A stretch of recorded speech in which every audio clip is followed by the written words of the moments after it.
I, Philip Joseph Pierre. I would like to be judged as being the Prime Minister, not being judged as being part of a government. Came into government that we had a manifesto and a vision and mission that had been approved by my party, by the highest body. Basel 11 has not been in existence. 50 was... Giant getting bazooka. You spraying big on to knock out mosquitoes? I have never had a joint account with anybody in my life.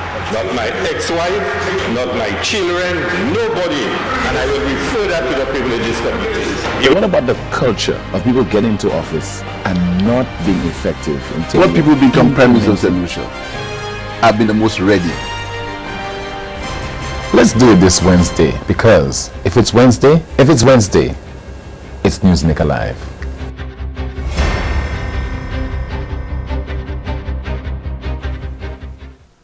Good evening to you. Welcome to another edition of Newsmaker Live right here on DBS Television with me, Timothy Polio. It's worth noting that we commence the broadcast at 8:29 tonight. The record. We'll be together until 10 o'clock this evening, of course, at which time we conclude with the clip that peaked. And during the course of tonight's program, we will be taking your calls. I have a special guest in studio. He is businessman, developer, investor, you know it, or you name it. And that is Mr. Reno Kajiado. Welcome to the program, sir. Thanks, Tim, for inviting me tonight. What can our governments learn from people like yourself, from the private sector, in terms of effective management of the St. Lucian economy, the St. Lucian society in general? All right, Tim. Private sector and government, while it is that many people like to marry it is much different. So there needs to be a division in the minds of the government of how it's managed. So how you manage the different levels of your citizens in terms of what they do, it cannot be the same as what private sector and business manages. So under private sector, under business, you're profit driven generally. Under government needs to cater for the unemployables, the voluntary unemployed, and the lesser fortunate, and those that cannot do as well as others. So government needs to, there needs to be a separation in how government deals with it. But in the final analysis, isn't it all about management of resources, management of people, solving problems, coming up with new ideas to ensure that you are efficient and successful, whether in the private sector or whether in government, dealing with emergencies, coping with challenges? Tim, yes, you're correct in every sense of it. The question is, do we have the resources to adequately manage all of what you're saying? What is priority? What is our goal? What are we going to do? Now, we need to take something into consideration here, that our region the government tends to want to satisfy the electorate. Mm-hmm. So they do everything that they believe the electorate would feel good at, but may not necessarily good for the country and for them further down. So I think that is the weakest part of our governments over the years of what I've looked at. And I think something needs to, it takes somebody with a lot more strength than just wanting to win an election. Somebody with a vision. This is what I'm going to do.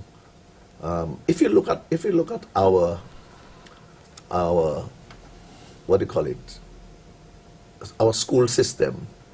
Since they removed beating in schools, the indiscipline that we have produced today is why we are where we are today. And the crime that we see happening today is a direct relationship to the indiscipline. Now, why was it done? It was done to please the electorate. But if we go back as to what was happening, what is happening. So we talk about Russia, we talk about China, and we talk about India. Russia and China, North Korea operates in a total different way from most of the rest of the world. But those are the people that we see who are progressing, doing well, no matter how much the Western world wants to say bad things about them. So I remember myself growing up as a young child, and all I would hear from BBC, CNN News is everything that you could think of bad about China and Russia. So they never told you anything about good about China. You never hear anything about India. You hear about child labor, you hear about taking advantage of people, you hear about everything. But what they basically did, they trained people from small to become responsible for themselves from very, very early. So what has happened to China now? When the US was advertising China as the worst place in the world, they had millionaires growing in their countries, the US. Right now, it has changed hands, because what happened, those very people who developed a bad attitude of work and discipline are the ones becoming millionaires now. Yeah, but the Russia you're talking about right now, it has a bad record when it comes to human rights. Okay, it has a bad record, and Putin has a bad record. We all know when it comes to people who are challenging him for political power. Navalny is one case. I mean, he was just recently, he died. People are saying that he was killed by Putin or by those people who are doing bad things on his behalf. So as much as you would want to employ some of the measures that are being utilized in North Korea, in China, in Russia, etc., but there are certain negatives that in a democracy, I'm sure you would agree, that we cannot at all emulate. Right. So we talk about democracy because we are very heavily influenced by the US. But when you are in the US, you are basically feel more imprisoned than anywhere else because of the system that they operate. So they talk democracy, but they act and do something different. We have to be careful with what is being put out, what is said and what is being done. I want to hear, and I want to continue to hear, all the good things about China and all the good things about Russia. Why is Russia now a superpower? Because it's so bad? Why are the people doing so well? We only pick on a few bad things that has happened, which I agree with. Every society you will get bad things happening. But those are the things we ponder on, and we do not concentrate on the good things that are happening. We need to change our focus. And what has happened is, just like the news media, whatever media, they bring out whatever they would like to bring out for the agenda that they have. But I think if the agenda changes to bringing out only good things and talk about only good things, we will all turn out to be better and become better. But it's because we are perpetuating negative and bad, and this is not good and everything is not good. We are turning out people worse than they're supposed to have been. I think from the news media, it's about reporting the news, because if we go according to your prescription and report what you call the good news and forget about the bad news, this certainly can affect people in terms of their decision making. It is important, for example, to report that crime is a major problem in certain parts of the island, or in St. Lucia in particular. The only thing that will alert citizens in the country, they will be more likely to be more careful. They would not take things at face value with regard to their own protection. So people believe that we're into negative reporting, but I honestly believe that we're just into reporting the news. Right. Now, you call it negative reporting and just reporting the news. The news is good things as well. So instead of having to report what I would consider bad news, which makes it public and which makes us become insensitive to the bad news when we actually hear it. So when you hear about a shooting, about a death, we are actually making ourselves become insensitive to it happening. It becomes, oh, it's just number 14. So right now we move on. Before, when it was 2, it was a biggest deal. So basically, right now, you're waiting for 70 and well, 80. I think we should blame the authorities for that. Primarily because what they have done through ineptitude and through incompetence is to say to the people of the country, indirectly or inadvertently, that there's nothing we can do about it. You might as well try to cope with crime. No. Now, it's not that there's nothing we can do about it. Do you remember why Impacts came about? It was restore confidence. Do you remember the period before restore confidence? We had a major issue with crime. When restore confidence came in, every crab ran into their holes. And that happened for 4 years. They disappeared for 4 years because something was done about it. What turned out of it? You know what turned out of it? The opposition party at any one time made it into something big political, like it was something so bad that had happened. And we still use it as a political football up to today. And nobody's concentrating on the good that restore confidence had done. So guess what? Are we waiting for it to get back to such a bad situation, and then all of a sudden, for the next 20 years, 15 years, it was bad, and because we're in a bad situation, it becomes good to do it again? We need to change that. And you know, the governments need to market it better than they are marketing it. That is why the people get it wrong. Do you see any reason why St. Lucia has to be recording those homicides? I see no reason. But you know what the reason is? Impacts has created fear into the police officers. So the risk that they would have taken before, they will not take the risk anymore because they do not have that support system that is going to cover them if something happens. What happens? The country falls apart. Well, I don't think it was a case where the then opposition St. Lucia Labour Party basically betrayed the Royal St. Lucia Police Force and also gave the impression that the police were directly or they were just setting about deliberately to engage in extrajudicial killings. Take, for example, the announcement that was made about a hit list. The former Prime Minister did make reference to a hit list. When the then Police Commissioner, Mr. Fernand-Francois, said it was not a hit list, it was a list of well-known individuals who have the propensity to get involved in criminal acts. So he said a list of 10 or 15 people who are known to have a proclivity for engaging in criminal activity and so on. So this thing was politicized to that extent. But right now, do you think it is being politicized, or is a case where people, including the opposition, is saying to the government of the day, the Prime Minister, National Security Minister, get a handle the crime problem and stop saying, in the case of the Prime Minister, that you're not a policeman? Because you are a manager, you're there to manage various aspects of life in the country. You see, Tim, we are on the outside. When you are on the inside, Alan Shastney was a Prime Minister, there was still crime. Philip J. Pierre is a Prime Minister, there's still crime. You need to be so very careful in the management of what you do and how you do because of the repercussions of it.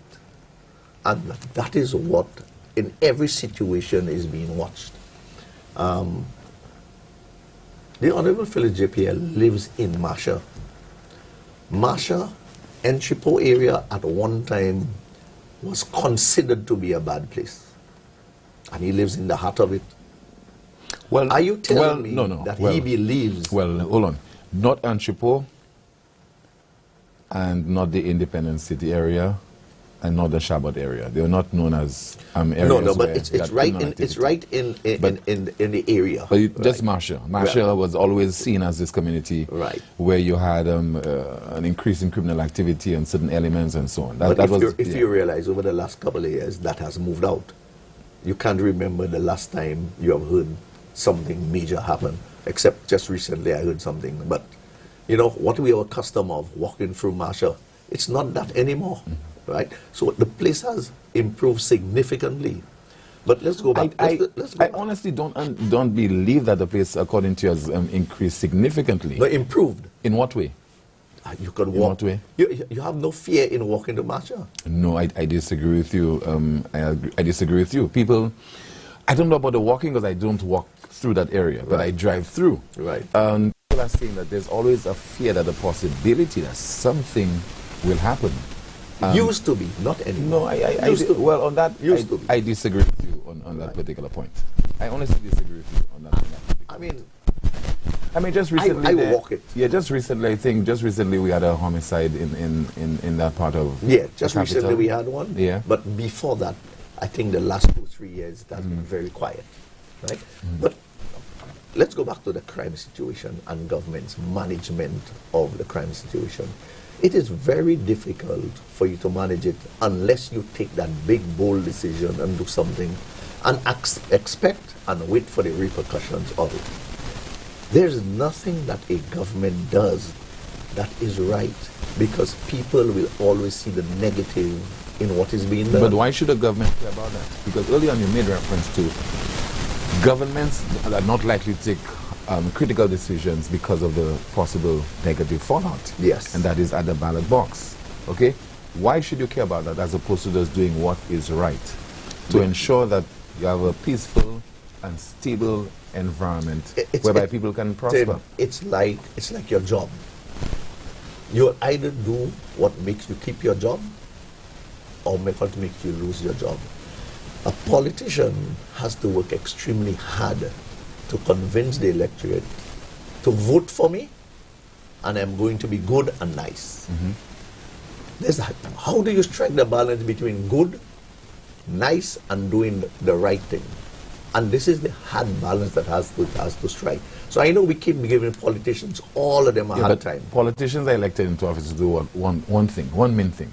That is to improve the life of the people, improve their lives, their living conditions. Okay. I think in every case they have improved their lives. For the last several decades, I disagree with you, Mr. Kajada. You think government after government, they have failed the people of St. Lucia in about 3 or 4 specific areas. Okay. Crime is a crime. You're talking about the healthcare, and also you're talking about the management of our resources, and the economy, ensuring that you have economic growth. And these are constants. These are issues that are emerging every election cycle. Okay, let's deal with the economy, right? The economy has consistently grown. If you look at what our budget was 20 years ago, 15 years ago, 5 years ago, where we are now, you would realize financially our economies are growing. When it comes to crime... No, hold on. Before you go into crime, with a budget of over $1.something billion, with high economic growth, so example, when a government tells you that the economy grew last year by 2.3%, the ordinary man or most Venusians, do you think they can identify with this? Because it's not about just figures, eh? Yeah, no, I mean, no. The answer is no, most people are don't call the ordinary man. The man who's not ordinary don't care about 2.3 or 6.5%. This is just something that World Bank uses. Exactly. And people from another level use, right? But at the end of the day, what's important is how does it filter down? Now, for St. Lucia, in terms of the filtering down, over the years, what I think has happened is St. Lucians have gotten away getting free money and have become a begging state. So it became a begging, donations, this, that. Then the STEP program came. And STEP people made children, and the children went into STEP because they got money. Even now, it's still being done. How can you create a STEP program, put people on the program that live in the United States, but their names are there, and they say, my child going to do it, never show up for work. It's supposed to be 5 hours work. You get $100 for the day. And you don't show up for the work, but you still get paid, because all it is a way of the government giving back to the so-called lesser fortunate. And in many cases, it's people who are already working. I can tell you that because I have guys who left working with me for a week period to say they're going to do STEP, and they come back. That cannot continue, and it is not good for the country. We are not developing and making people any better. So this is the government being political, wanting to win support from a certain section of the society. Yes. And you have to blame the government for We that. have to blame them for that. Because if you're forward thinking, you will train those people to ensure that they have long-term employment, they create a business, and they can contribute meaningfully towards the economic development of the country and not depend on any government. Now, it is being said that governments like the people to depend on them. Yes, because if you depend on them, then I own you, I have a little more control over you, right? But the people themselves need to recognize that, and people like you, who you have so many listeners, needs to be able to convince the people to go out and do for yourself and not depend on people to give you 2 weeks work before Christmas. And that is it. You're supposed to do better for yourself. But every time sections of the media take that slant, discuss it from that perspective, we are told that we don't like poor people. The poor of the poor. We can identify with them. St. Lucia doesn't have poor people, Tim. I heard you talking about we do. No. Tim, Mr. St. Lucia Kajada, does not have we poor do people. have poor people. We do have indigents in our society. People who are below being poor because of the circumstances in terms of from generation to generation, not being able to fend for themselves, poor education, lack of skills, that contributes to poverty. Poor housing contributes to poverty. Listen to this. My view on it is much different, right? Do you know there's a major problem in getting workers in St. Lucia? Skilled workers. No, just workers that even want to learn. You cannot get workers who even want to learn. You get workers who want to get paid. They don't want to learn. Why are you telling me there are poor people when there's so much opportunity in St. Lucia? What about the incentive? What is the opportunity you're making reference to when, for example, somebody will be paid below minimum wage? Okay? You start somewhere. You start somewhere and learn. You have to be incentivized. No. Because otherwise, because you see, even going to a training program, that comes at a tremendous cost. but If you're traveling from, let's say, V4 to Castries to participate in that particular exercise. Tim, government has some programs. And even out of those programs, I don't see anything much happening because we are not driven to do better for ourselves. I find we are not driven to do better for ourselves. And I think, if you ask me, the governments, the successive governments, do not drive and force people to become better for themselves. However, in China, in Russia, in India, you are almost forced to be better and do better for yourself. How can this be done in terms of forcing? Shouldn't you seek to motivate as opposed to wanting to force people, make it mandatory? Yeah, you make it mandatory. When you hear a lot of people say, I'm going to the army, it's mandatory. You get disciplined.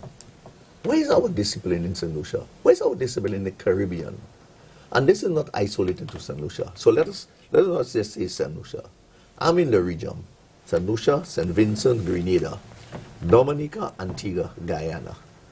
All of us, every single island has that same problem. It is not isolated to St. Lucia. But at one time, you remember, many Guyanese used to come to St. Lucia to work. And there was this big deal about not having Guyanese in St. Lucia. You would have remembered that Sir John Compton used to say bad things about the Guyanese too, but he never sent any one of them back. Because that was, at the time of the day, that was what was political. So he would say it. So the Guyanese had contributed majorly to St. Lucia. But if you go back before that time, 1950s, there are plenty of St. Lucians in Guyana. Yeah. And it was for the same reason. I think it's time that we open up, not just for the region, because our regional people are the same. They think the same, they act the same, they expect the same. We need to bring people in. I mean, look at me. I'm Indian descent. My descendants came here 250 years ago. They were brought from India to St. Lucia to work. So if 250 years ago, the then governments could see the necessity to bring people into work, with everybody now being so much more intelligent and educated, are you telling me they cannot see the necessity to bring another? Well, that was the period of slavery, and it came in as indentured workers. Yes, you call it the period of slavery, and you still have people talk about slavery now. So no matter what the only thing is not slavery is you didn't bring the water for me. And even when you bring the water for me, you didn't put it in my mouth. You seem to want to introduce some draconian measures. That's your thinking. No, it's not draconian. Bring in some draconian measures, and we will successfully deal with a lot of our problems. You made reference to corporal punishment. You have a difficulty with schools now deciding not to administer corporal punishment? Yeah, I have a serious problem with that. But all the research shows that it has not worked for the benefit of many people. Yeah. They have been subjected to basically abuse. Yeah. So the research that shows that is something that they paid somebody to say that. But the reality is otherwise, because you know that when you were younger and you got licks, you put yourself straight.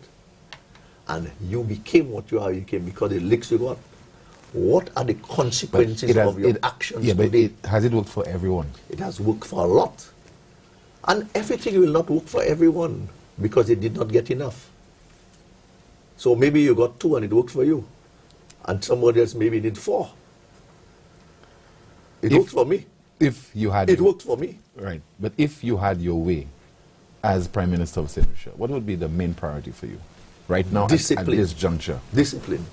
I think we lack total discipline. That's one of the main things. Discipline, and to ensure that you understand that you have to work for your living. Do not just sit and expect. This cannot be right. And for us to continue doing what we're doing, we could only go downhill. With all the money the governments continue to make, the taxes are going to rise because you continue taking from the very few that work to give it to the most that do not work. If you look at the UK has done it. If you look at the US, they continue to do it. They tax a small section of people to give it to the section of people who choose that they're not going to do anything. But essentially, you think people are choosing not to work? I get the impression people want to work, but the enabling environment is not there. There are so many stumbling blocks. You have so many people, whether it's UWP or SLP, being brought into government after they have retired as consultants, and robbing young people of the opportunity to get the requisite training and experience for them to make a contribution. Tim, I have over 4,000 workers in the region, from St. Lucia to Guyana to the islands. Over 4,000 I have, right? I can tell you as an employer, it is not easy. And you know, one of our major problems is to get supervision and management people. Everybody wants a job to make hours. Nobody wants to produce and deliver. And very few people want to take responsibility to ensure that it is done. And it is not slavery. This is work. You have to deliver. What did I do today to earn my wage? If I told you that in most cases, 10% of the people are the ones who do 90% of the work. But those things are things that many people will not want to come out and say. But I would hope one day somebody do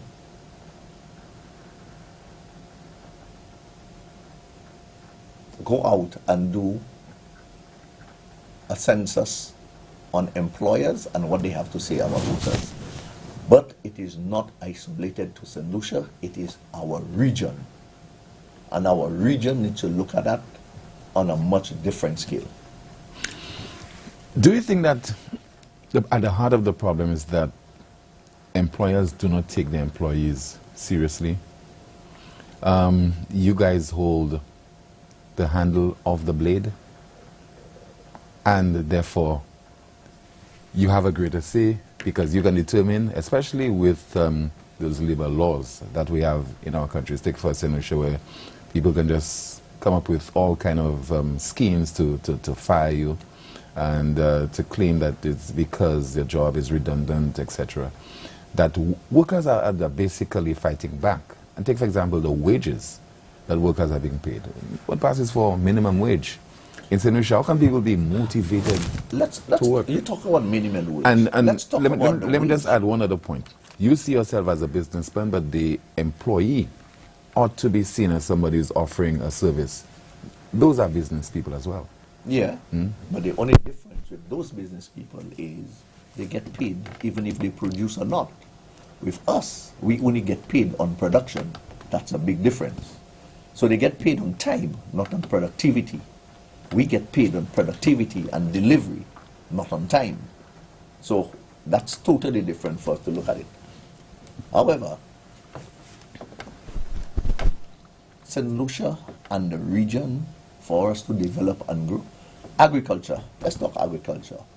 With agricultural products being in greatest demand now, why is it that we cannot produce? If you ask every farmer the reason why they cannot produce, they'll tell you the same thing. People don't want to work. Have you heard it or have you not heard it? I've heard it. Let's look at this station here. Do you think you have a problem getting people to work and learn to continue the station? No, we don't. You don't. We don't. So you have a full complement at all times. Yes, we do. Right. And you get more people that willing to learn. Well, that's very good. But for us and for me, my expansion, if I was to expand, I had to bring people in because I cannot depend on what I have. However, I must tell you though, that I have moved St. Lucians into Dominica and they have been the best that there is. And I have moved Dominicans into St. Vincent and they have done very well. And I have done the same for Grenada into Guyana and they perform very well. It's just that the comfort zone, wherever they're home, for some reason, they do not produce and deliver as good as when they're out of the company. So you think this is cultural? I think, I don't know what to say. I think we are just too happy. Okay, but what do you have to say about the low wages that workers are being paid? Let's look at, for example, the local job market, what is being paid. And the government has promised that there will be some kind of minimum wage that will be implemented. Right. Minimum or livable wage. If this comes into effect, what do you think will be the fallout? There's no fallout. There's not going to be a fallout. Because I believe... People will be paid more, and you will have to pay more for goods and the services. cost will be passed on. That's all. Yeah. So why can't employers take that cost? Employers take that cost? Why can't because they take that cost? Because maybe they are not as profitable as you believe they are. That's the reason. So, you know, the government just put in a 2.5% levy that has been talked about. Why didn't the government just take that cost? It's the same. The government should have just taken that cost and don't put the 2.5% levy. Why did they put the 12.5% or 50% VAT? The government should have just taken that cost and not put it on us. It is because the demand from the government to give back to the people, they must take it somewhere to give it back. Yeah, but and also, it is the same for a business person. Governments in St. Lucia are notorious for wastage. Governments everywhere. Tell me which government you know Mr. Kajal, let's focus on St. Lucia. Yeah. All right? If there's wastage in the United States and the UK, and if there's wastage in Canada, they can afford it. In the case of St. Lucia, we cannot afford any kind of wastage. Okay? So, we are small fish. Why should we tolerate wastage in the public service? Okay, who's doing the wastage? The wastage... Is it the ministers or is it the people working in the system? Who are the people who are presiding over the public service? Who is responsible? Listen, do you know? Somebody is responsible. Do you really know that a minister has no say in the actual operation of a ministry? The PS and everybody else that works in that chain are the ones that have all say in it. The minister can make a recommendation. But we know better, Mr. Kajada. No, the minister can make a recommendation, but the minister cannot demand anything done. But we know better, So because we this is a small society where, for example, you have relationships between ministers and PSs, and ministers get to have their way because of close ties. Yeah, but Okay. you see, the minister get to have their own way. You say it, but it's the PS and the technical staff that make things happen or prevent it from happening, not the ministers. You say the ministers play like I'm in charge. The reality is they can't sign it off. But somehow they get to have their way, nonetheless. No, it appears that way. We'll continue our discussion in just a moment. We'll do for a break. Once again, you're watching Newsmaker Live. My guest is Reno Kajada, developer, investor, businessman. Stay with us.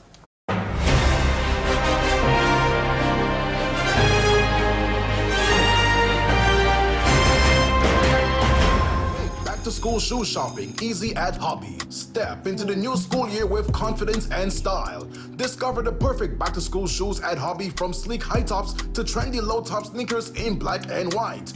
One thing's for sure, we've got the footwear that matches your academic adventures. Our collection blends comfort, durability, and the latest trends to keep you stepping ahead. Don't miss out on the opportunity to rock the hallways with Hobby's fantastic shoe selection. Visit us today and put your best foot forward this upcoming school season. Make back to school shopping your hobby with Hobby.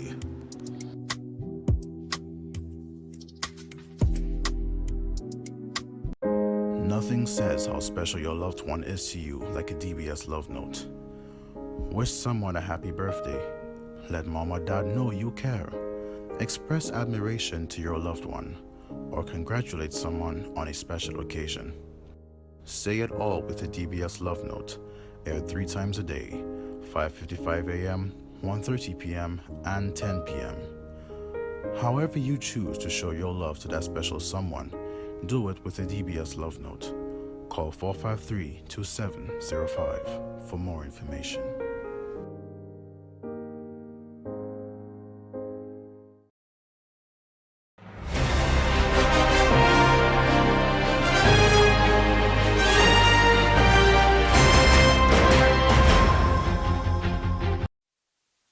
You're watching Newsmaker Live right here on DBS Television. We are also on Facebook. Later we'll be taking your calls for my special guest. Once again, Reno Kajada. He is a developer and investor. Poor roads in St. Lucia. This is plaguing us, and people are complaining, and I don't know whether it's a case of citizens have to fix the roads. I don't know if that's what you will say, but we are facing this dilemma over several years now. What is at the heart of the problem? Maintenance is at the heart of the problem. You know, as anything else, St. Lucia has done well. If we go back 20, 25 years, we'll see that we have done well. Roads have been fixed, roads have been destroyed. The number of vehicles on the roads, the cost of constructing increased significantly. And I don't think that the governments are putting enough into roads and the rehabilitation of roads, right? Let's look at the East Coast Road. The East Coast Road could have been salvaged 4 years ago, 5 years ago, and it was left to deteriorate to what it is today. The West Coast Road, I don't think that it needed a complete rehabilitation. Had an intervention been done again 5 years ago, 6 years ago. And what has been happening is, with the roads, whenever they plan to do a road, it literally takes 3 years between agreeing to get the road done, getting the designs done, or getting a consultant, getting the design, send it out to tender, and the job starting. By the time that is done, it is totally deteriorated. What is happening in St. Lucia is no different from any. So if you go to Dominica, you hear the complaints. If you go to St. Vincent, you hear the, if you go to Grenada, you hear the complaints. But it is a very costly activity that governments need to just make a priority, whether it's roads, whether it's health, or whether it's education, and how do we do it? Why not be honest with the people? I'm talking about governments. Be honest with the people and say that exactly those are the challenges that we are facing. That's why the roads can't be fixed. Instead of saying, because it's raining. And I'm sure you've heard this before. I have heard it. That's why we can't fix the roads. Yes. And it's raining, and it's raining, and it's raining. Why those excuses? And you're taking the people into your confidence as a government minister? Speak the truth. No, again, it's because the ministers are looking to pacify the situation. And you know, I am not a politician, and I can turn and say, look, this is what I believe it is. The politician has to be careful of what he says and how he says it, right? But the reality... But the truth always comes out. Eventually comes out. But, you know, the truth is what you believe it to be. And I got that from my very good friend Alan. The truth is what you believe it to be. So what suits your narrative at the time is the truth. For me, I can see... But shouldn't the people cause politicians to pay a price for that, for misleading them, for not speaking the truth, that is why, for bluffing them, that is why for disrespecting them? That's why the government changes every 5 years. That is why, that's the price that they pay. On this current trajectory by this administration, let me ask you, point blank, how do you rate the performance of this government? 5. Out of? 10. Okay. Why? Because my expectations may be much higher than what their expectation of doing is. But mine is 10, is 5, right? And if you ask me, what could we do? They do so much more. And it's not, I think they have good ideas and plans to do it. I think our PM is just too super careful about what he does, right? So something that would take 3 months will take 6 months because of all the stages that it has to go through before it gets approved. You think that is the main or the only problem? That's what I can. That's not the only problem, but that's what I can see. Okay. Do you think? So therefore, you're saying indirectly he's indecisive? No, he's not indecisive. He just wants to make sure that every group of people that is involved in a project deals with it, and not he making the decision without everybody else. But what about his leadership skills and the perception? Now, we have not conducted any research, any study to prove this. But I get the impression most Indonesians are dissatisfied with his performance as, quote-unquote, a leader. Because a leader must be able to effect change and move quickly and nimbly when reacting to certain circumstances. Right. Now, yes, I agree with you. Let's go just back with our ex-Prime Minister, Alan Shasney. People said he was too much in a hurry. He did things mad. He did it too quickly. He did it this, he did it that. And he paid the price for it.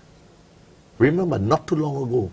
But his decision making and the time he took to make a decision and say, let's do it and get it done, a lot of people rejected it. So was his correct, or is Honorable Philip J's style correct? Because no matter what you do, people are going to find fault with it. The only thing I can tell you, under this administration, it appears that no one can point any finger at our Prime Minister now to say, he said, give it to Renault, or he said, give it to this one, because he does not operate that way. He leaves it for all the technical people to decide what happens and how it happens, and that just takes a little too long. So we are paying a price. So we are paying a price for this. Yes. And based on what you tell me, that should not be the correct approach, because Mr. Kajada, you need to strike a balance. And that takes me to a few years ago when we had COVID. It needed for people to act quickly and decisively, bearing in mind that you have all the facts before you to take certain decisions, because things were just changing so quickly. Was it right or was it wrong? Because remember, we had not just one COVID strain, we had it twice and we had a third time. Why didn't the Prime Minister at the time shut down the country a second time and a third time? Because he saw the consequences of his shutting down the country. So was he right in shutting down the first time? I may tell you no, but everybody else, or he will say yes. But he also realized that doing it a second time, the consequences that it had. But remember, there was still that COVID strain out, but he did not shut it down. But you as an investor, developer, businessman, you appear to have a hands-on approach. You appear to be more nimble, more flexible in your approach as a businessman, as an owner, as an investor. Is that what you think is required as a leader, for a leader? There's a difference. I answer to myself. I do not have shareholders, and I do not have anybody for me to report to. I report to myself. As a Prime Minister, you have the whole country to report to. And you have every other minister that you have to report to. So how you act, what you say, and how you do has to be much different from how I operate. But what about doing the right thing, Mr. Gajana? No, what about right is relative. Doing the right thing for the interest of the people? Because so let's go back. Because if we all right, go restore confidence. Operation Restore Confidence, to me, was right. The backlash of Restore Confidence today still remains, but it was right. And you got a result, but there's still a backlash years later. So when we talk about right, it takes a lot of courage to just make those decisions. But those decisions could come back and hit you. But again, as a politician, what do I do? Do I do what is right and politically wrong? Or do I strike a balance between the two of them? So you think that, all right. But let me go to another point. 180,000 people. And then you have one person who has been elected, not selected, but elected to lead those people. So this one individual wants to please 180,000 people. And that's impossible. Because he wants to win the next general election. Yes. And that's what I'm saying to you, ought not to be that way. You are a leader, lead the people. If you are a teacher, you have 35 students. Don't allow other 35 students to determine how you operate the class. The teacher is in charge. Because the teachers ought to know best so that the outcome in the results for exams... It's easy for you to say that. It's very easy for you and for me to say just what you're saying there. And it's very easy to say for the teachers about leading. Do you know now in schools, the teachers have to be very careful of what we tell the students? Now? It does not mean that they cannot strive to be successful at their job. Listen to this. The teacher has to walk out of the class rather than correct the student because of how they have made it now. As a politician does not want to lose his seat next election. He wants to strike a balance between winning the seat, pleasing his constituents, and doing relatively good for the country. And that's where we are. So that's the price we're paying. So we will continue to pay that price. We ought not to expect any major changes, any long-term plans for the benefit of this country going forward anytime soon, based on what you're saying. No, I cannot see that. So we're doomed. No, we're not doomed because we continue to do well. We continue to do okay, right? But why should we? You don't want to do well and okay in your business. Why should the people of St. Lucia settle for doing well and okay? Why not settle for something a lot better than well and okay? Listen to this. You know why I had to move out of St. Lucia? I didn't have a choice. Although my staff, prior to me moving out, encouraged me multiple times to move out and expand, I did not do it. But I was forced to move out. And that's the best thing that has happened to me. Why are you forced to move out? Because I was told that I was not getting work in St. Lucia. So I was forced to move out. So I moved out. That worked out magically for me. So why you think you were told that you're not getting work? That's not even good. Eh? Because it appears that this is happening under both administrations. I don't know what's happening under both admin. I know what happened to me personally, and it's not somebody told me. I was told that myself. Okay. But that didn't make a difference, right? I continued. But what that did is it encouraged me to move out. And right now, I am doing well in each of the other islands. So I just created a lot of opportunity for St. Lucians because I actually have St. Lucians managing each of the other islands as well. Why do you think it appears that governments have their favorite contractors? The governments do have their favorite contractors. Everybody have their your favorite contractor of this administration? No, I was a favorite contractor of the last administration. Explain. I did significantly more work under the last administration than I am ever going to be doing under this administration. But perception have it differently. So while perception under the last administration was Fresh Start got all the work, reality was different because I did maybe 4 times the amount of work that Fresh Start got done. In the last administration, I must have done 4 times the amount of work. But I was not a target at the time. Fresh Start was a target. However, when there is a Labour government, for some reason, I become a target. So why would Fresh Start be a target? Perception. It is just perception, right? So again, why should we allow this to happen? Why should we allow governments, to use the people, taxpayers' money to play politics, to go after people? No. On the perception. No, they did not play politics. That's not playing politics. It's just that, certain people feel more comfortable and confident working with somebody, right? Fresh Start and Peter did a great job at his time. Peter did a great job. The guy was out there day and night working. But yet still... But the perception was they got all the work, which was not true at all. And independent thinkers in St. Lucia, then those who knew better said nothing to that extent. It was not in their interest to say anything. No, and it is the same way now. Okay, listen to me. The perception now is that I am getting the work. The reality is totally far from the truth. So you know what's the reality? Look around and see who's getting the work. I am doing work, but I'm doing a lot of private sector work. So I'm doing a lot of carbot work, I'm not doing hotel work, I'm doing a lot of private sector work. But I'm not doing a lot of government work. Under the last administration, I did a lot of government work. But a fact is that this administration will never give work, will never allow Fresh Start to work on island. That one I cannot tell you, I do not know. A lot of jobs I did in the last administration was World Bank and CDB finance projects. So I bidded many jobs and I got many jobs.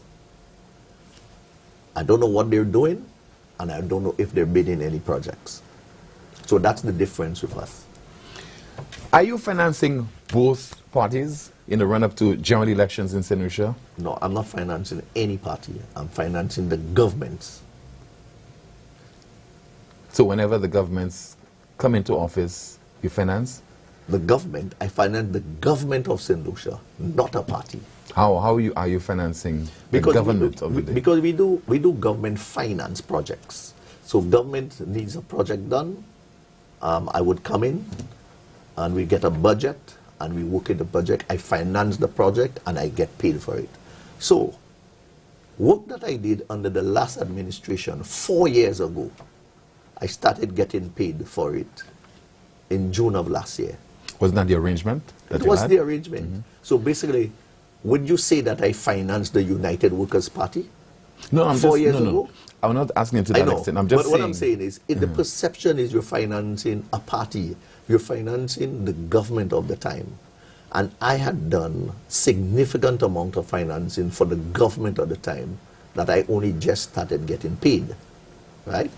So as we go forward, if this administration requests that I do financing projects for them, I would gladly do it. We have no campaign finance, laws against campaign financing. So I was just asking that as a citizen you can make a contribution. I'm just asking whether you were in any shape or form funding the respective political parties or any political party in the run-up to a general election. I have been very fortunate that the United Workers' Party believes that I'm affiliated with SLP, and the SLP believes that I'm affiliated with the United Workers' Party, right? So it has worked out for me that apparently both of them are afraid to approach me because of where they think I am. Let's talk about the elephant in the room, and that is the purchase of the beachfront property. So much has been said about this, and that sale took place about a year ago, and your name came up, right. I think because of a relative, your daughter. Yeah.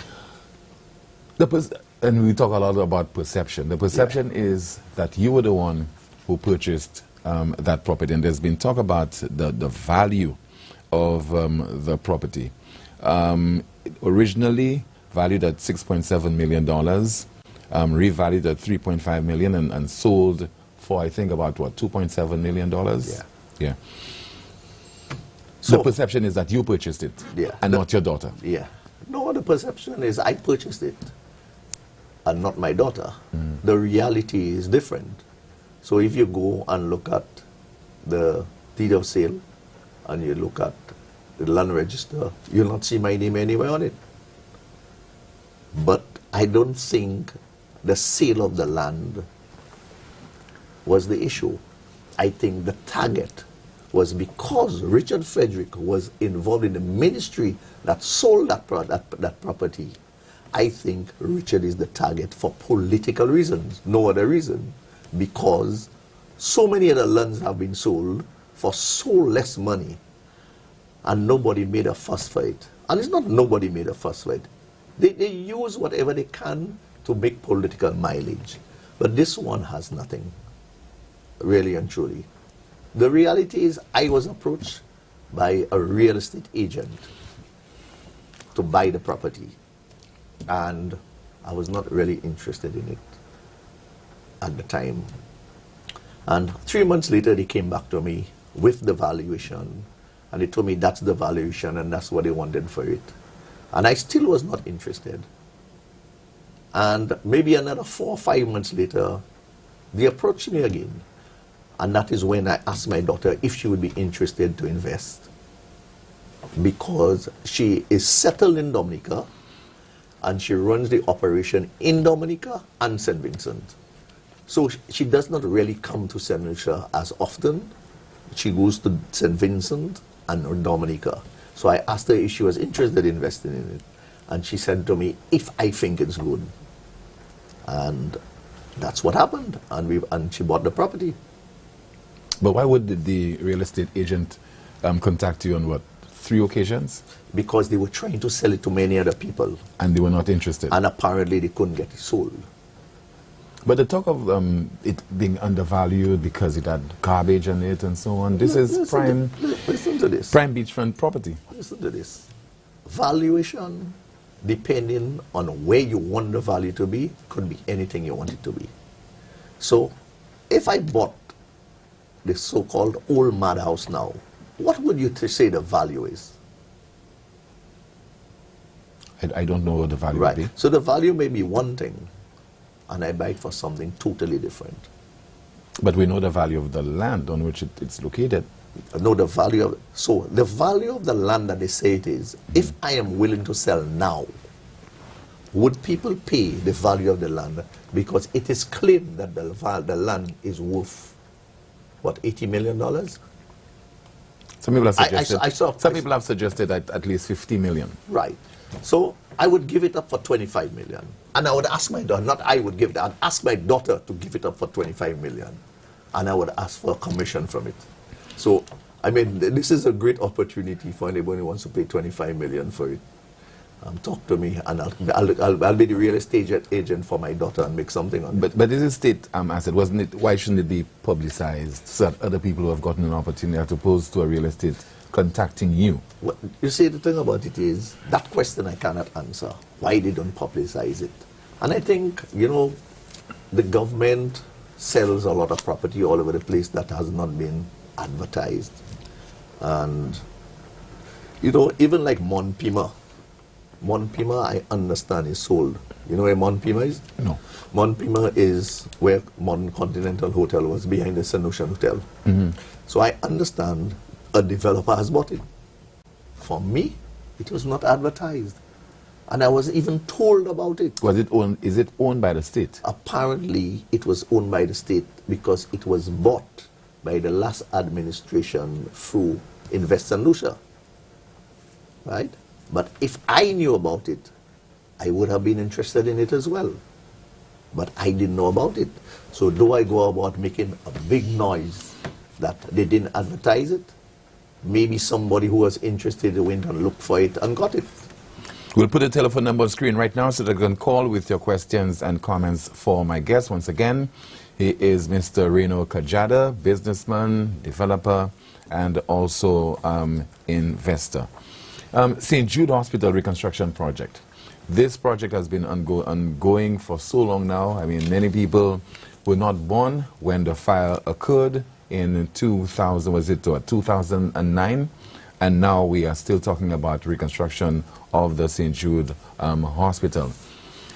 Shouldn't somebody account for this? I mean, so many millions of dollars. I don't think somebody. I think many people should account for it, not just somebody. But you know, at the end of the day, that's what governments do. We have a call. Good evening to you, Newsmaker Live. You on the air? Yeah, good evening, Tim. Hi, good evening to you, caller. Good evening, sir. Yes, go ahead, caller. Yeah, boss. I'm having some difficulty in hearing the caller. As a solution, I'm proud of you. You know, and you open a lot of opportunities for a lot of solutions. Create jobs around the Caribbean. You know, you're one person that you could run to at any time to give positive advice right through. You know, and I'm always looking up to you as a mentor. Because if St. Lucia have maybe another 2 persons like you, trust me, this place will be a better place. What I would like to see is maybe you go into leadership of this country. Because you have the capabilities, you have the knowledge, and you know what the people of St. Lucia need. You know, as you said, discipline, principles, you know, and putting things in place. But really, I am proud of you. And just keep doing what you're doing, my brother. Bravo to you again. All right, thank you so much for calling. Thank you very much. Caller is saying, making reference to you being a leader of this country. Ever thought about entering the political arena? I thought about it about 20 years ago. And what stopped you? What prevented you? What prevented me was I couldn't find other people with my same vision and thinking. Good evening. Newsmaker Live, you're on the air. Hello? Good night. Yes, good evening to you, caller. Go ahead, please. I'm sorry. Caller, go ahead, please. I'm listening. Yeah, good night. Good night. Yes, good evening. Go ahead, please. Yeah, I was listening to... Can you hear me? Loud and clear, caller. Go ahead. Something is distracting you. Maybe you're listening to the device. So the device that you're monitoring the program, using to monitor the program, turn on the volume and go ahead with your contribution, sir. Are you hearing me? Caller, go ahead, please. Yeah. I'm calling from Ansari. Yeah. I'm calling from Ansari. And I was listening to a senator, that is Nancy Charles. And I just want to know, every time you listen to the news, they talk about Ansari and Candice, about poverty. Are you blaming the people for that poverty? Huh? Are you blaming the people for that? Poverty. Is that a question? Is that a question you're posing? And I feel very bad. You understand? Because how many years those two communities have been neglected by various governments, and it's a shame. You understand? We have half of the police band. The members is from Ansari. We produce doctors. We produce nurses. You understand? You understand? And putting those communities down, you understand? And I'm very disappointed, you understand? That is what you hear all the time. Ansari and Candice is the poorest You understand? Who's going to take us out of that poverty? You understand? And it's a shame for the country. You understand?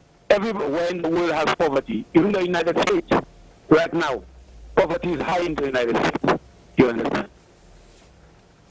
That's what I have to say. Okay, thank you so much. Mr. Kajada? Now, he said that somebody said that Ansler and Canneries is poor. I don't know about that. I don't think I personally do not think Ancillary and Canneries are poor. I think Ancillary and Canneries are doing very well. Over the years, you would have realized Ancillary, or the constituency of Ancillary is really brought right into Roseau. And you know, this place has developed very, very well over the years. So I don't see Ancillary being in the poverty range or the people there are poor. Yes, if you have a call, okay, we lost that call, but continue to call once again for my guest, Mr. Reno Kajada. But according to the census, it does indicate, I don't know the latest one, what is what has been discovered, but Ancillary and Cannery is just about some of the most poorest communities in St. Lucia. All right, but again, when we look at a census, what is the census looking at and what is it comparing to? So, I mean, it's easy to say, and we focus on Ancillary Canneries being the poorest. But what are they comparing, and what did they take into consideration to determine it being the poorest? The poorest in educated people, the poorest in financial ability of the people. You have a call. Good evening, Newsmaker Live, you're on the air. Good evening, Tim. Mr. Good evening. Whitney, Mr. Reno, sorry. As I listen to your explanation as the way you operate as a businessman, I think you've got a very positive mindset as to your dealings in business. But I'm just there to wonder, question you, or ask a question thus far. Do you support members of your, staff members of yours joining the union? Do you? No, I didn't understand the question. Did I support? What? Do you support your staff joining the union? Do you support your staff joining a union? Yeah. Yeah, my staff could join any union, but if they join a union, it will not work out well for them because I pay everybody significantly more than they're supposed to get, and I give them significantly more freedoms than they're supposed to get. However, if they decide that they're going to join a union, then, you know, we have to live within the rules. So both of us will have to live in the rules. Okay. We continue with your calls once again for Mr. Reno Kajada, businessman, developer, and also investor. I think earlier on, before we took the call, we were talking about the St. Jude reconstruction project. Yeah. Are you part of this project? I am now part of the project. Well, I was part of the project about a year ago, where I did the cleanup. You have a call. Good evening, Newsmaker Live, you're on the air. Hello, good evening. Good evening to you, caller. Yes, sir. Just calling me to big up Mr. Kajada. Thank you, sir. That's it, caller. And the only little issue we have, Bossman, is sometimes the truck overloading the truck. Very well. Okay, caller. All right. But we are talking a year. Yeah. So I did the cleanup and I did the fencing up. And it took quite some time. I don't know if you realize that nothing was going on there. But they were putting documents together and I submitted prices to do one phase of the project, 4 of the buildings. And it took like 6 months before me submitting a price and going through a number of levels of scrutiny before I was awarded the job. So, you know, and that is the difference with, I think, this administration, that they take too much time with too many levels of scrutiny to the project before it is awarded. So I think so many other projects could have been done, but because of the way it is administered, it takes too long before something happens. Do you envisage that the project will be completed, let's say, within the next, 2 years?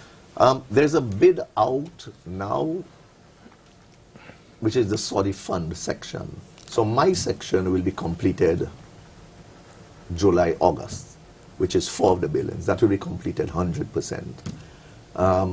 The second section, which is the rest of the building under the Saudi Fund, once it goes out I am actually bidding with another Saudi company because the way this bid goes out, I cannot bid the job by myself. It has to be given to a Saudi firm. So I have had to join with a Saudi firm to bid the job. If we are successful and I am on board, I can guarantee that the project will finish very soon. I can guarantee it. If there's one person who can make that happen, it's Reno. Good evening. Newsmaker Live, you're on the air. Hi, good evening. Good evening to you, caller. I have a question. Mr. Kajada, as we realize that crime is on the rise in St. Lucia, and most people are saying it because of unemployment, would you, as a businessman, say that unemployment is a problem in St. Lucia? No, unemployment, for me, is not a problem in St. Lucia.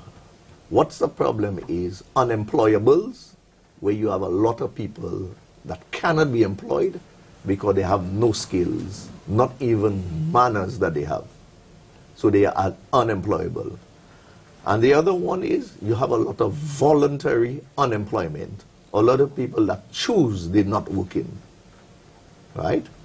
Okay. Anybody else who wants a job, I am almost sure guaranteed they could get a job. But they must be willing to work when they're in the job. And that is why a lot of people do not keep jobs, because they are not willing to work. They're just willing to get a job, but not to work. But unemployment is not a problem. I think we have a major shortage of people in St. Lucia, a major shortage of workers. And for me, my major concern with St. Lucia is that a lot of the young people are not interested in learning. They don't care to learn.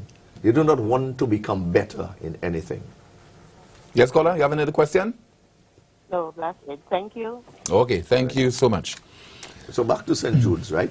So, okay, we have another call. Good evening, Newsmaker Live, you're on the air. Hi, good evening. Good evening to you, caller. Mr. Kajada said a while ago that people are not willing to work. It's not people are not willing to work. It's the business places and the managers. Y'all don't pay people enough money when they work for you. And you are saying like people do not have respect and manners. And some of the people you have at your business have no respect and manners. So you need to watch your words as to what you say. No, you are very correct. Maybe some other people have no respect and manners, and that is because of what I find. That is what I continue. So if you confirm that some of the people in my business space have no respect and manners, you are right. But that is all I can get. So you have just confirmed what I said. And you are confirming that even in my business, the people have no respect and manners. But I have no choice because that's what I can get. We continue to take your calls once again for my guest, Mr. Reno Kajada. I think we have a call. No, we have lost that call. But we continue to talk about St. Jude's. St. Jude, Right. yeah. So I was telling you that I have to join a Saudi company to bid the job. But I can guarantee you that once we are successful, this project will be completed and the hospital will open. Can we say that with certainty? Because we've heard before, Minister of Health, Prime Minister for say... me, my part is giving me the contract. My part is to deliver. I will deliver it. I will guarantee delivery of it. As far as you are aware, will the new hospital be incorporated, will be utilized? I think the Prime Minister did say at least, what, 2 buildings will be constructed, will be utilized? Yeah, just two, not 2 buildings, but two parts of it. Because some of the buildings were knocked down during the operation. So we are using just 2 parts of it, physiotherapy and the dialysis section is going to be in part of the new buildings. Because initially the Prime Minister gave the impression that the new building would not be utilized. Now the recommendation by that special committee that was reviewing the project was that both the old St. Jude and the new St. Jude should be utilized, should be incorporated. Well, the thing about it is... Well, at point we have a call. Newsmaker Live, you're on the air. Hello, good evening to you. Hi, good evening, sir. Hi, good evening to you, caller. Yeah, this is Sunil calling from Grenada. Yes. Yes. My question is to Mr. Kajada. I know he's doing excellent in the construction business and other businesses like investment. Why he don't prefer to invest in investment in the education sector, especially like engineering and medical business? Okay. In engineering, you see, that's the extent of your question, caller. That's it. Yes. Okay. Thank you. You see, calling from Grenada. For me to look at the investment that I do, I must see a return on investment.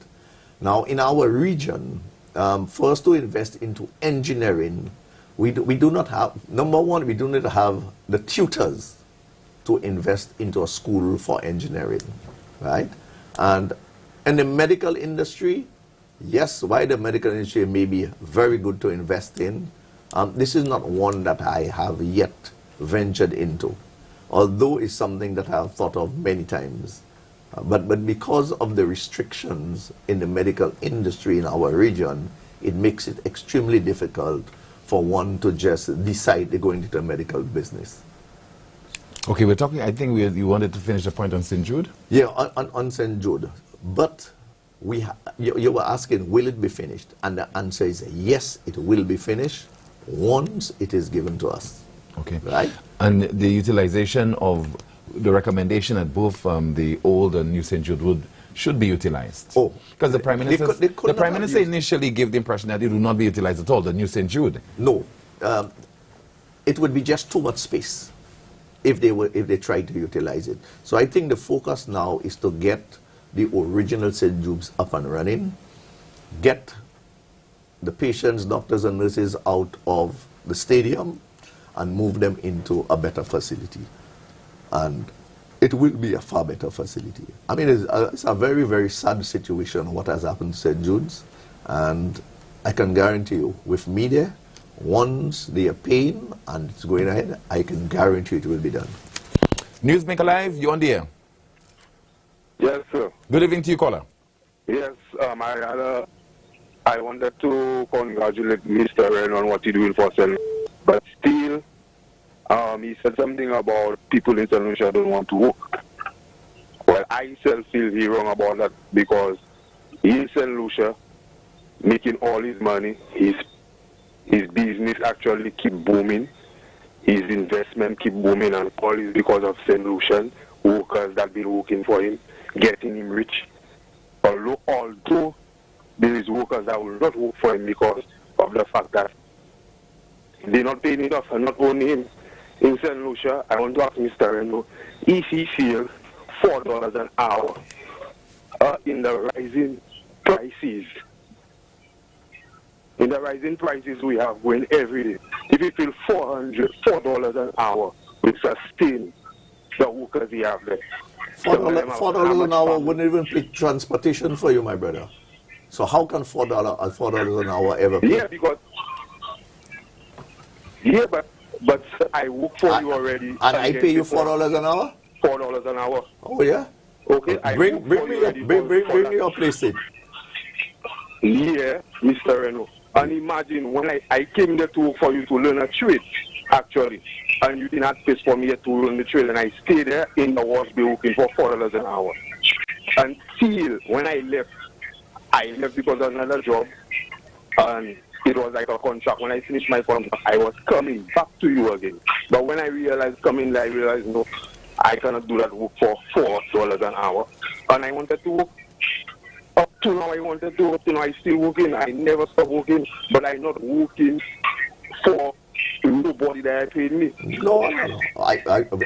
How long ago did you work for me? My business owners exploiting workers in St. Lucia. So how long ago did you work for me? Maybe 2 years ago. 2 years ago. 2 years ago. Okay. But I don't pay any. The minimum that we pay anybody is $6.5 an hour. We continue to take your calls once again for my guest, Mr. Reno Kajada. We have another call in line. Good evening to you on the air.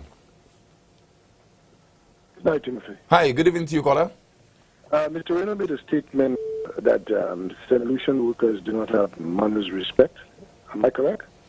No, you're correct. I said some of them that come to look for a job do not even have manners and respect. No, Some of did them you will have come to respect? look for a Let me job. ask you a question, sir. Did you have respect for using this particular area to do your activities, okay, as far as dynamite is concerned? Did you have respect for the people in the area? It's what you consider as respect here. Is that, Well, is did you that, acknowledge is that the your people perception of it? You're putting the lives at risk.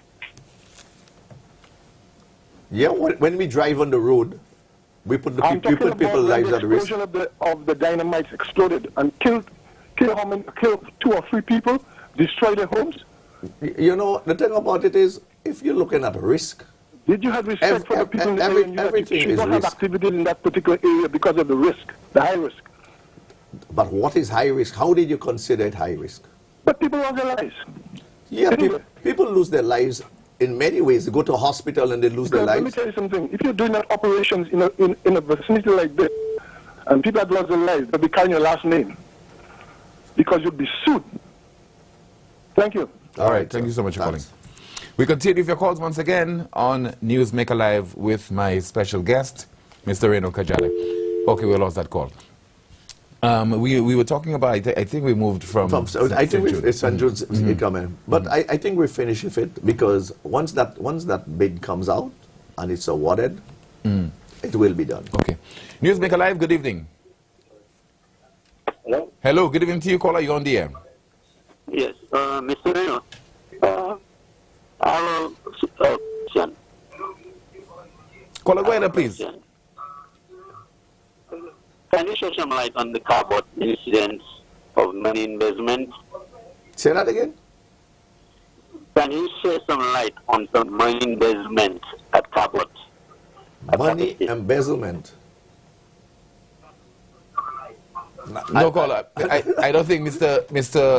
Kajale can make any pronouncement on this, sir. No, okay, no, we're talking about, you're not talking about his business or anything that's close to him, but about Cabot. But what are you talking about? I don't know. I really don't know. Let's continue with your calls on the broadcast. We have another caller line. Good evening, Newsmaker Live. You're on the air. Yes, good. Good night, Timothy and Mr. Kajada. Yeah, good night. Good evening to you, sir. Yes, I want to congratulate Mr. Kajada on the work that he's been doing, not only in St. Lucia, but in the region. Now, somebody from Grenada called a while ago and talked about education, and I want to suggest to Mr. Kajada that from the profits that he makes, obviously he's making good profits from his work here, that a certain percentage, if he could take a certain percentage of that and have what I call a kind of a temporary workers' school to train the workers and improve on their skill sets. Now, there's a reason why I'm suggesting that is because in the future, with climate change, there will be emphasis on resilience. And when you're talking about resilience, you're talking about differences in the design and so on of the structures, so that the structures can stand with the pressures, whether it's a hurricane or earthquake, etc., etc. So you would need a better skilled worker in the future than what you have now. So I think that you should invest in the future skills of the potential workers that you have in St. Lucia. And I want to make that suggestion to you. It does not have to be a full-fledged school, but you could get people from the University of the West Indies, from various engineering firms in the United States of America to come up temporarily to make sure that you have the skills, particularly for the resilience building that we have in the future.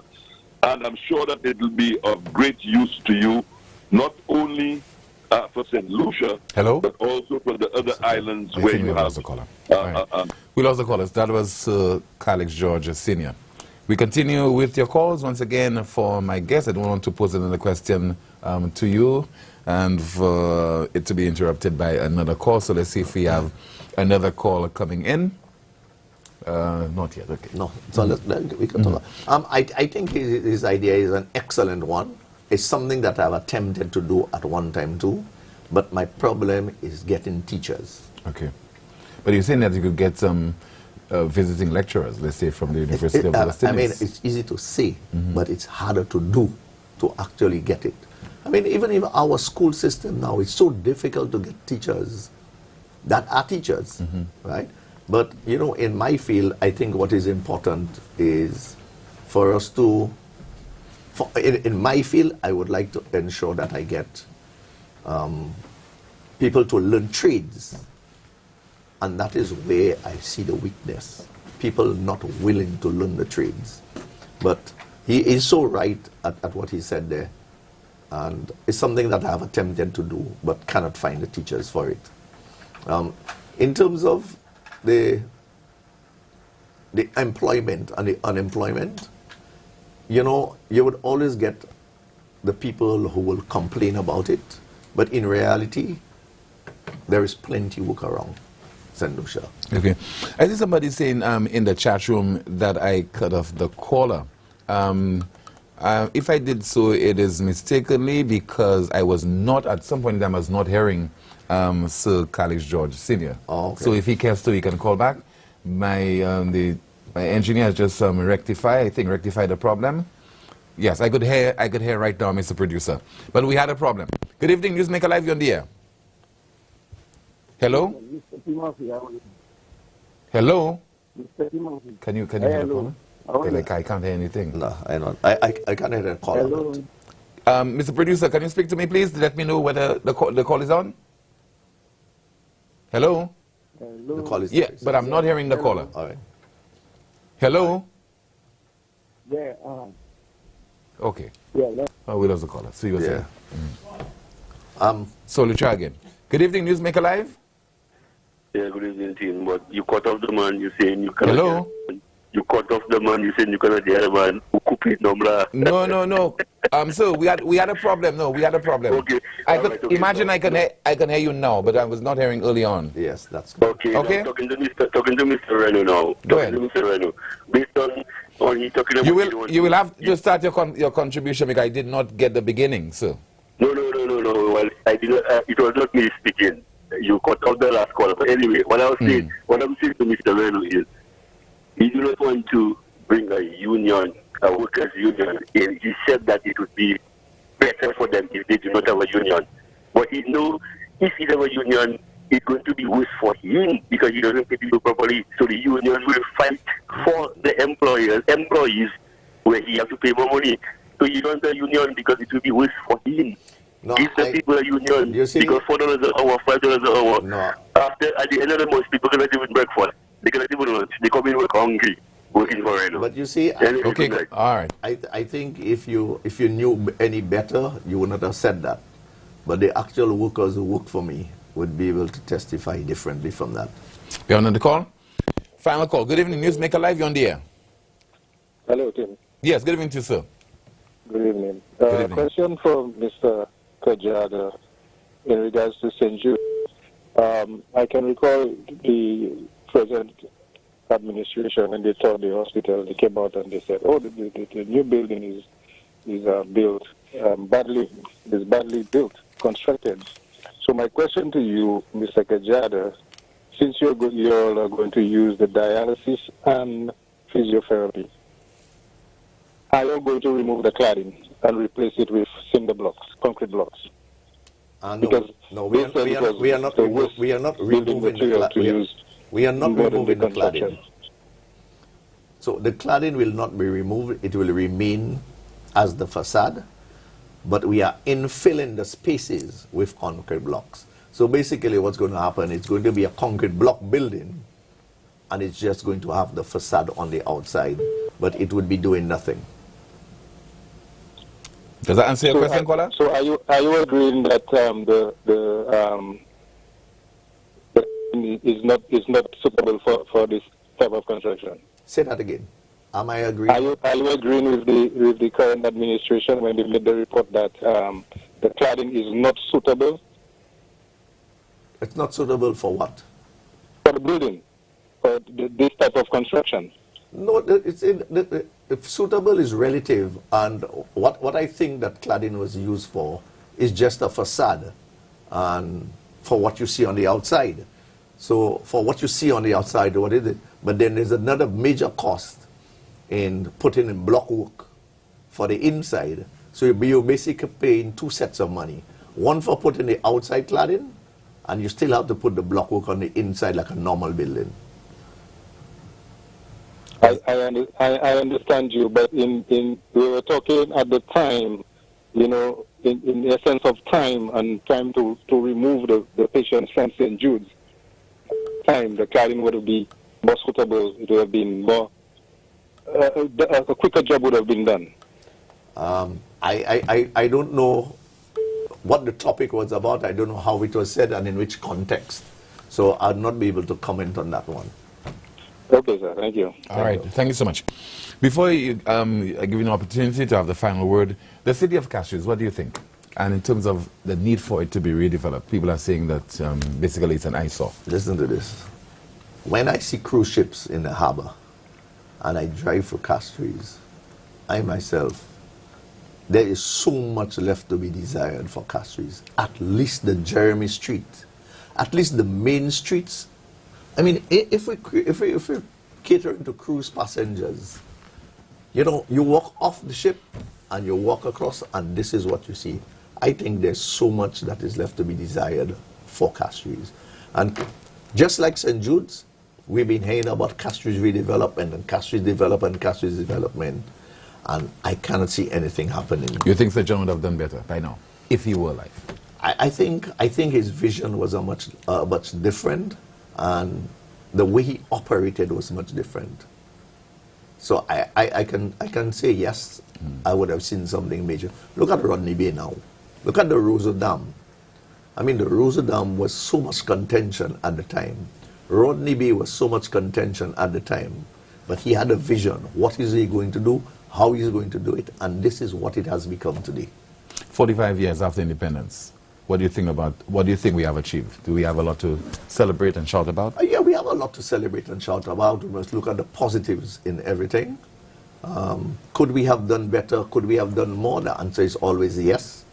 But I think St. Lucia has done very well. Now, you know, the fact that I am in the other islands, so I compare St. Lucia with the other islands, and I think St. Lucia is the better. Final comments from you, sir.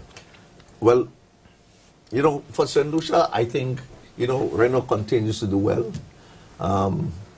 We love St. Lucia. I love St. Lucia. I'm a St. Lucian. And we have moved into the region, so now I'm a regional.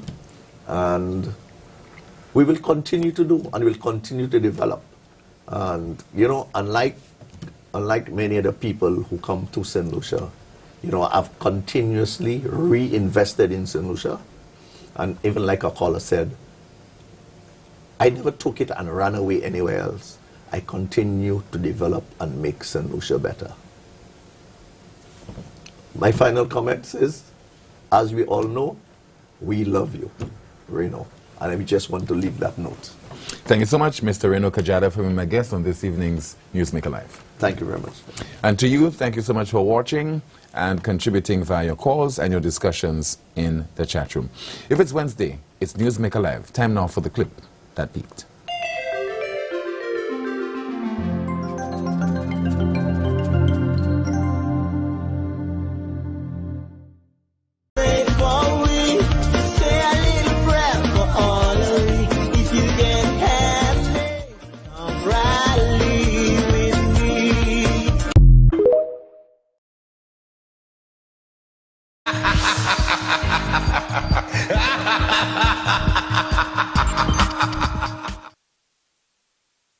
Leon saying good night and see you next time.